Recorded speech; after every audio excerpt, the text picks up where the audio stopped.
People, Deluded, I'm back again. Thank you very much for tuning back in each and every time. It means a lot. I hope you're all well and safe and them things there. And if you're here for the first time, then hit that subscribe button because you know you're not going nowhere. Moving forward, got a couple of talking points off the back of nonsense rumours that you see online, and we've got nothing more to speak about other than them. 98% of them have BS written all over them and don't happen. But nothing more to speak about than that. Obviously, in relation to El Havre's centre mid Papa Gueye, who we've kind of gone off the ball in terms of being linked with recently, 21-year-old midfielder, very raw but got a lot of potential. I've made a more in-depth video on him, and I'm sure many other YouTubers got actual footage you can see. I mean, me waffling is one thing, but I'm sure you can go on YouTube and WeScout and see him and assess him for yourself, or try and find his old games that they've played domestically. He's a decent player, £8 million reported, 21 years of age. And when you look at a couple of players we've been linked with for these sort of fees, if we have to penny pinch, you know, we're all for that. I would like him. From what I've seen, he's a decent player, but Julian Laurens is saying for the midfielder who has a year left on his contract, same length as Aubameyang, till 2021, apparently Man City, Liverpool, Man United and Arsenal are all in contact with the midfielder and his representatives. So, you know, indirectly, are we trying to agree or see the makeup of what we could expect him and his representatives want from a contract, and then just get this fee agreed? Who knows? It could all just be worse, because this could be to pressure his club in saying, listen, I'm 21, I've captained this side a couple of times, you know, these players at Arsenal are officially linked with me, but now United and the rest of the top six other than Spurs, well, and Chelsea, and actually less than that, well, you might as well call it top seven now, are now linked with me. You know, you got to up my man's contract. He'll stay here, and you know, he might be a £7-8 million rated player now. I might turn into a 20 or so in a year or two and giving you lot more money, but you lot need to help me out. It could all be tactics, it could all be waspy, but it could all just be paper talk and people just inventing things because there's nothing to speak about really. But I think he's a decent player. And I think the same for the centre-half, Ivan Ndika, who, again, we've been linked with. Again, we've had scouts watching. He's a centre-half. He's left-footed, so he can fill in that left-back if required. He's a left-sided centre-half, potentially even more brownie points because there's not too many of them in our side. It's only Marie. He's 20 years of age, so you've probably, you know, while he's got a solid grounding of experience playing in the Bundesliga, there has been times he's found himself out of the side. And I do think he's a bit raw.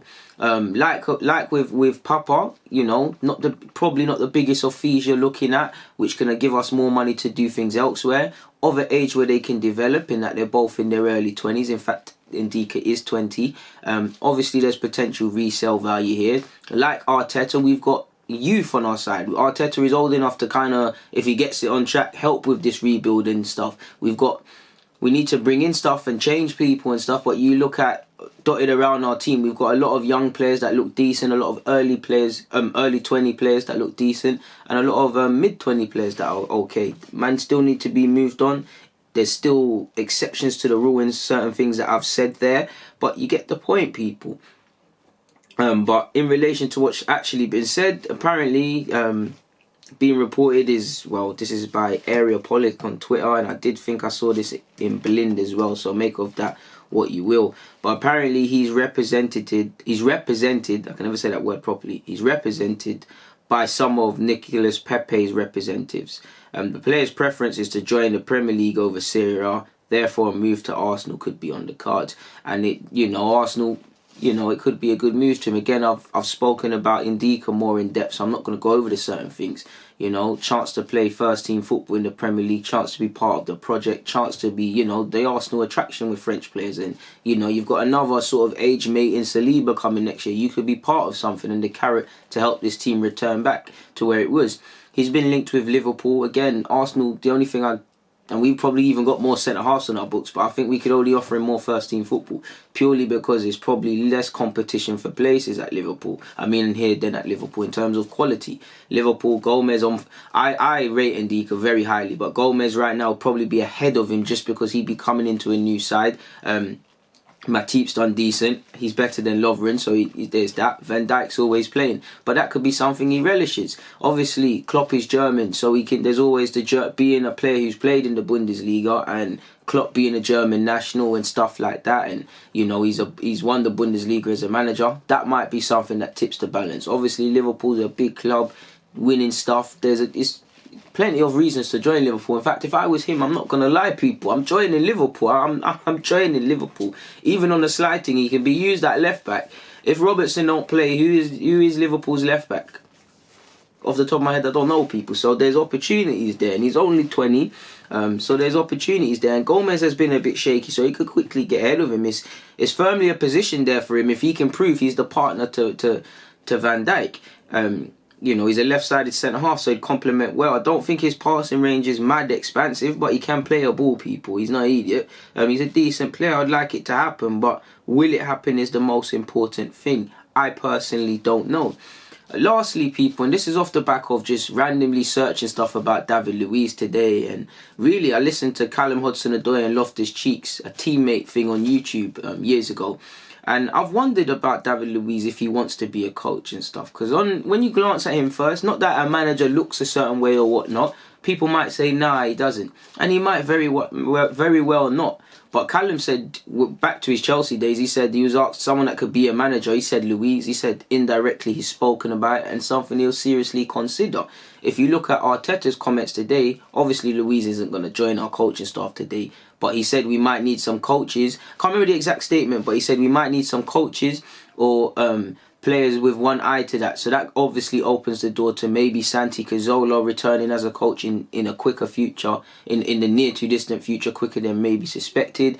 There's a bunch of players that are probably retiring that can do that. There's a bunch of players who have recently retired. Mertesacker is head of academy development and it's a hybrid role. He does a lot with the first team, but he might progress and just be first team on a permanent basis. There's other things that could potentially happen. Lehmann could return to the club as well.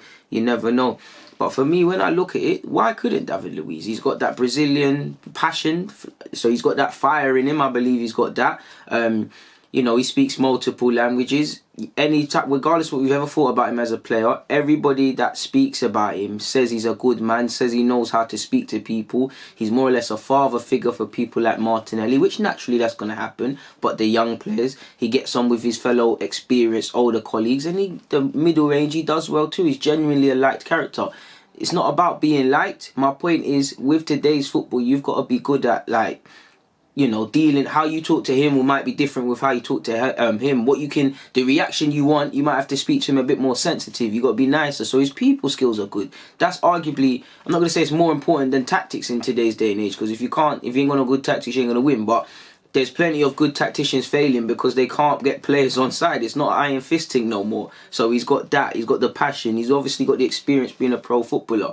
He will obviously have no immediate experience, and he might have to coach youth sides. Or I personally believe he'll return to Brazil to do this. But if there's an opportunity there, because if Santi's being spoken about as a coach, I know Santi's done coaching sessions and stuff, but has he significantly been an under 16, 23 gaffer? No.